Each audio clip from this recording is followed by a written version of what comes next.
ให้มามันมีค่าสำหรับตัวน้องน้องบ่เคยที่ทำร้ายมันน้องมีแค่เพียงเจียมตัวก่อนไอ้นั้นสิมาหัวพันโปรดอย่ามาชิงความฝันที่น้องเลยนะ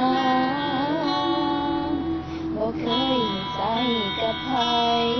ทั้งหัวใจก็มีแต่อาย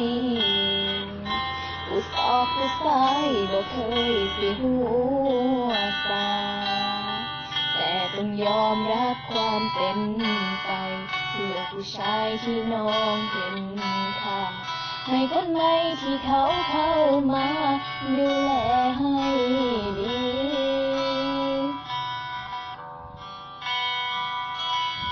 สำหรับน้องแล้วอายนั้นมีค่าที่ผ่านมาน้องฮักอายจริงให้เกียรติอายเป็นตัวจริงที่น้องนั้นมีอยากเอ่ยปากเรียกอายว่าแฟนเดินควงแขนสักครั้งก็ยังดีอยากให้รู้ว่าที่เหตุแบบนี้น้องมีเหตุผล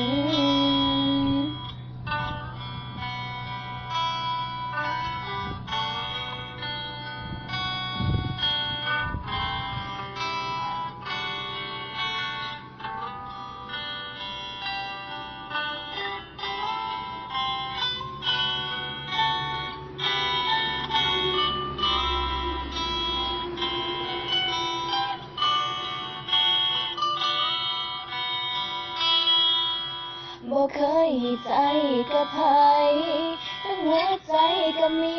แต่อายผู้สอบผู้สายบ่เคยสิหัวซา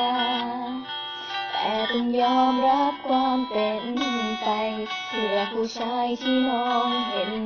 ค่าให้คนใหม่ที่เขาเข้ามาดูแลให้ดี